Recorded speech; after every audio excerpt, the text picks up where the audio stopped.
Today our topic is about motions of the earth. जो जमीन की मोशन है इसमें टू टाइप्स ऑफ मोशन आपके बुक के हिसाब के आपके सिलेबस के हिसाब से हम जाएंगे, थोड़ा लंबा इसको नहीं खींचेंगे। इसमें टू टाइप्स ऑफ मोशन है आपके बुक में कि अर्थ के है। One is rotation and the next one is revolution. Rotation and revolution. Now first we go toward the rotation. हम पहले रोटेशन की जानिब जाएंगे कि जमीन रोटेशन कैसे करती है, मूवमेंट कैसे करते हैं और फिर रिवोल्यूशन कैसे हो जाती है। आहिस्ता आहिस्ता हम रोटेशन से क्या इफेक्ट्स हो जाते हैं और रिवोल्यूशन से क्या इफेक्ट्स आ जाते हैं, और इन चीजों को सबों को मद्देनजर रखकर कि हम इस टॉपिक की जानिब जाएंगे और इस टॉपिक पर ही हम अपने आप को पाएंगे ताकि हमें पूरा पता चले कि जमीन जो है इसकी मोशन जो है ये कैसी है, ये मूवमेंट इसकी ये कैसी मूवमेंट है इसकी। और मैंने कहा आपको कि अर्थ के हिसाब से और मोशंस ऑफ द अर्थ जो है, जो जोग्राफर्स ने बताया, यहाँ तक कि उन्होंने कहा कि two types of motions are there, one is rotation and the next one is revolution. Rotation and revolution. जी बच्चों कि ये रोटेशन और रिवोल्यूशन जो है हम अक्सर देखते हैं, क्योंकि इस वक्त मेरे पास कोई लाइव प्रोजेक्टर नहीं है, लेकिन मैं आपको ये पहले यहाँ पर थोड़ा सा इसके थ्योरी के हिसाब से बताना चाहूँ, फिर हम लाइव प्रोजेक्टर पर जाएंगे, वहां पर भी थोड़ा सा हम इसको पूरी तरह से देखेंगे क्या ये सब हकीकत में हो रहा है। एक साइंटिस्ट था हिंदुस्तान का जिसका नाम था, शायद आप लोग उसको जान रहे होंगे, अरिबाटा। क्या था नाम उसका? अरिबाटा था उसका नाम। और उसने कहा कि अरिबाटा ने कहा कि जमीन जो है ये राउंड है, जमीन जो है ये राउंड शेप की है, जैसे राउंड शेप की है, और ये रोटेट करती है अपने एक्सिस पर, अपने महवर पर, अपने महवर पर। ये अरिबाटा ने कहा क्योंकि वो ग्रेट साइंटिस्ट था हमारे इस इंडिया का, एस्ट्रोनॉमर, ग्रेट एस्ट्रोनॉमर था हमारे इस मुल्क का, हमारे इस इंडिया का।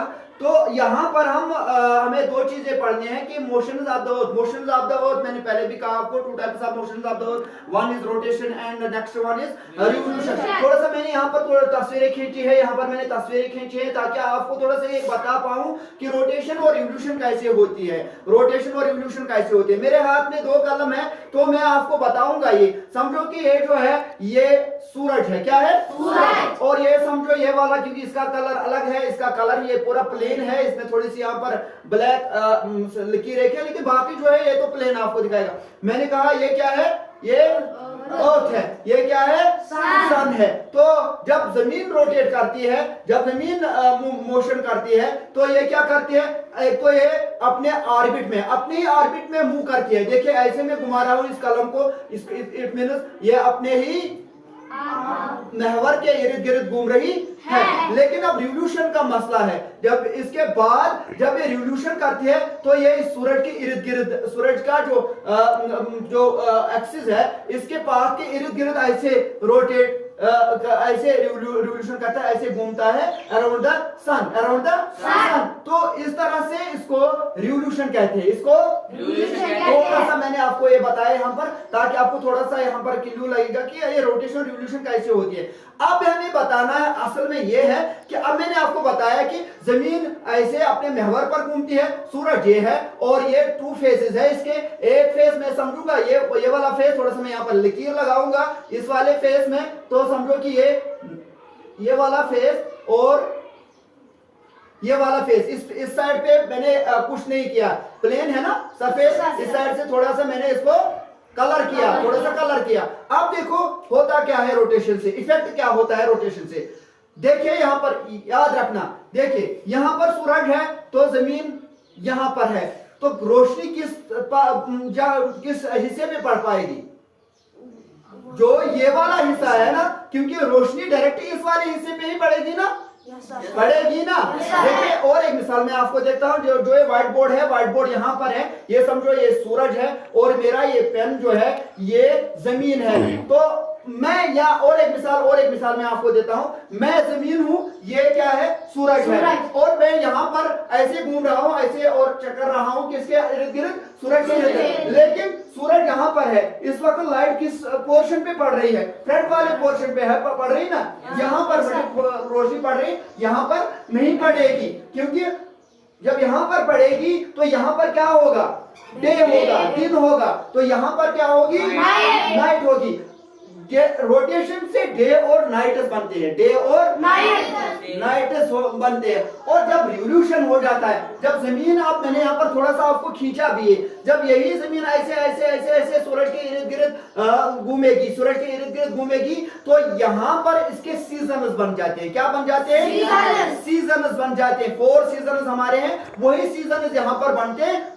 पहले हम रोटेशन की बात करेंगे। जमीन रोटेट करती है, जमीन अपने महवर पर घूमती है, अपने महवर पर घूमने से इसके ऐसे जब ये घूमती है, ऐसे जब ये अपने महवर पर घूमती है और अपने ही महवर पे जो इसका अपना महवर है, और जब ये इस पर घूमती है तो इसे डे एंड नाइट्स बन जाते हैं, डे एंड नाइट्स बन जाते हैं। और उसके बाद जब ये घूमती रह जाती है around the sun, around the sun, क्योंकि सन जो है स्टेशनरी है, ये अपनी जगह पे नहीं हिलता है, और अराउंड द सन ये जब घूमती जाती है। यहाँ पर अगर देखा जाए रोटेशन में इसको 24 आवर्स लग जाते हैं। कितना लग जाता है? 24 आवर्स में ये एक गर्दिश पूरा करता है। लेकिन यहाँ पर देखिए 24 आवर्स का जो है, इस 24 आवर्स में डे भी आते हैं और नाइट भी आती है। डे और नाइट इसमें आती है 24 आवर्स में। बट यहां पर एक चीज का ख्याल रखना है, अब रिवोल्यूशन है, 24 आवर्स में नहीं होती है रिवोल्यूशन, क्योंकि ये कहीं पर ज्यादा दूर जाती है सूरज से, कहीं पर सूरज से पास आती है। मैंने लकीरें इसीलिए खींचे, यहाँ पर ये ज्यादा दूर जाती है सूरज से, यहाँ पर थोड़ा सूरज से करीब रहती है, यहाँ पर दूर, यहाँ पर करीब। मैंने इसलिए छोटे और बड़े लकीरें यहाँ पर खींचे ताकि आपको इससे आसान होगा समझने में। और जब ये घूमता रह जाता है, अब ये घूमता रहता है, ये 24 आवर्स में ही अब सूरज के इर्द गिर्द कंप्लीट एक चक्कर नहीं कर पाता है। इसको लग जाता है ज्योग्राफर्स के हिसाब से, रिसर्च के हिसाब से 365 1 hour 4 days, 1 hour 4 days, it means 1 year। यहाँ पर एक बात याद रखना, जो ये 24 आवर्स है, यही 24 आवर्स इसको हम कहते हैं अर्थ डे। क्या कहते हैं? अर्थ डे, जमीन का एक दिन।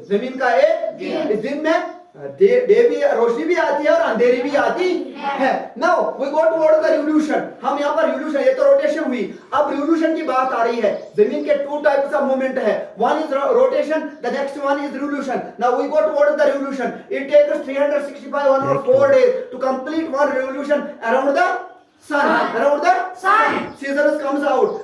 4 seasons come out when it revolves around the sun.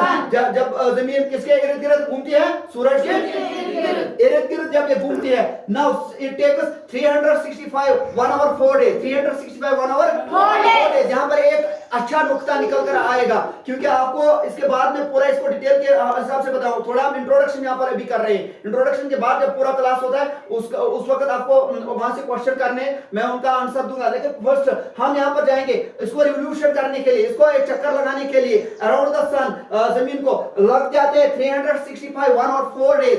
लेकिन यहां पर याद रखना, हम अक्सर कहते हैं कि पूरा साल जो है ये 365 डेज का है, 365 डेज का हम कहते हैं ना। 1/4 जो है, ये 1/4 इसको हम भूल जाते हैं। लेकिन आपने देखा, शायद आपने देखा होगा, फरवरी इस साल का 29 डेज था।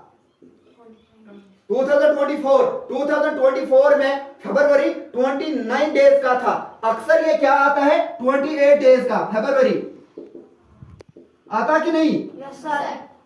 29 क्यों आया? लीजिए यहां पर मैं थोड़ा सा इसको वजाहत करता हूं। 365 1 hour 4 days, जब यहां पर यही 1 hour 4 मिनट्स कंबाइन हो जाते, पूरे साल में ये 6 आवर्स बन जाते हैं। कितने बन जाते हैं? 6 आवर्स। कितने बन जाते हैं? 6 आवर्स। बट लेकिन इन्हीं 6 आवर्स को जब हम 4 सालों में ऐड करते जाते हैं 6 + 6 + 6 + 6, ये टोटल बन जाते हैं 24। 1 डे इज इक्वल टू 24। तो यही एक दिन यहां पर ऐड हो जाता है 4 साल के बाद, 4 साल के बाद यही 24 डेज ऐड हो जाते हैं। Now one more year comes here, that we call that year leap year.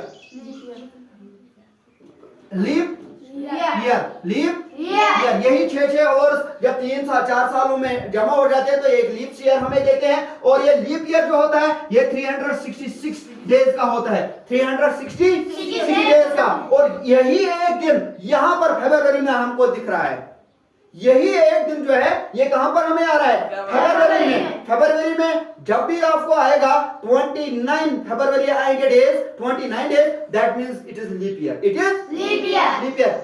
Okay, clear concept हो चुका है यहाँ पर। तो हम अब आगे जाएंगे। यहाँ पर थोड़ा सा मैंने तस्वीर खींची है कि कहां पर क्या हो रहा है। एक थोड़ा सा मैं आपको और एक इंट्रोडक्शन देना चाहता हूँ। हम ये जो जमीन है इसके 2 स्फीयर्स है, one is northern hemisphere and southern hemisphere, northern hemisphere and southern hemisphere. India जो है हमारी ये नॉर्दर्न हेमिस्फीयर में रह रही है, नॉर्दर्न हेमिस्फीयर। और ज्यादा जो ममालिक है, ज्यादा जो बस्ती है, ज्यादा जो ममालिक है वो नॉर्दर्न हेमिस्फीयर में ही रहते हैं। नॉर्दर्न